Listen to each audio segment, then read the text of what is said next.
Olá, bem-vindo ao Minuto OAB. Hoje na aula vamos comentar um pouco sobre as estruturas das petições dentro do direito penal e processual penal. As petições se dividem basicamente em dois tipos de estruturas: as petições simples e as petições dúplices. As petições simples são a maioria dentro do processo penal. Elas são os memoriais, a resposta à acusação, qualquer tipo de pedido feito dentro do processo.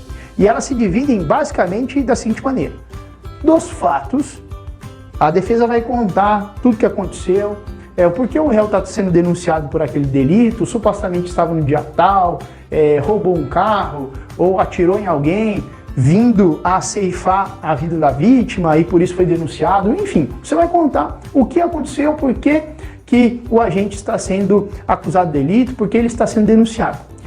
Na sequência, passa-se a falar do direito, que são os direitos que o agente tem, que o seu cliente, que o réu tem dentro do processo.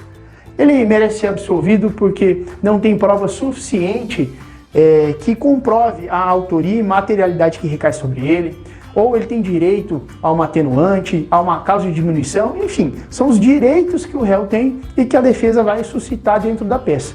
Por último, do pedido, bem sucinto: fulano de tal deve ser absolvido pelo princípio do indúbio pro réu, porque não existe prova suficiente que comprove a autoria do delito, ou deve incidir no caso a atenuante da confissão, ou a causa de diminuição prevista no artigo tal, inciso tal.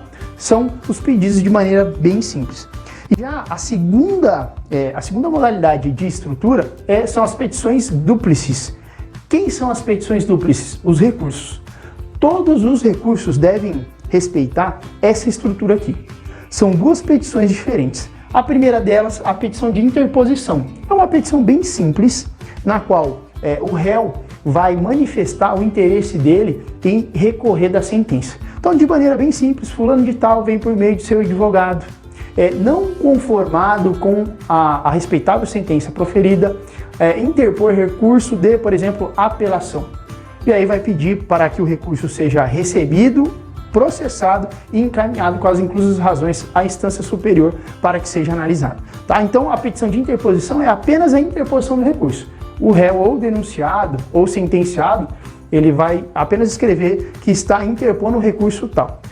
Depois, numa segunda petição, são as razões. Aí voltamos a essa estrutura da petição simples. Então, petição de interposição é uma petição só que vai fazer a interposição do recurso. Na segunda, já entra novamente dos fatos, do direito e do pedido, que são as razões do recurso. Toda a matéria defensiva, todos os pedidos devem ser inseridos na segunda petição e não na primeira. Por exemplo, no recurso de apelação, são 5 dias para fazer a interposição, o juiz vai analisar os requisitos de admissibilidade, se a parte é legítima, se o recurso é tempestivo, ou seja, foi interposto dentro do prazo, vai analisar outros requisitos de admissibilidade também, como, por exemplo, se é o momento processual adequado para aquele recurso, e se ele checar e verificar que todos os requisitos foram preenchidos, ele vai receber o recurso. Na sequência, vai intimar a defesa para apresentar as razões pela qual se quer a alteração da sentença, pela qual se está recorrendo. Lembrando, você que vai fazer a prova da OAB, você vai ter que fazer as duas peças juntas. Tá? Falou em recurso de apelação, recurso em sentido estrito. Também tem o agravo e execução, que é na execução penal, não é no processo comum. Todos os recursos devem seguir essa estrutura. Você que vai fazer a prova do OAB tem que fazer a peça separada, mas vai ter que apresentar as duas juntas.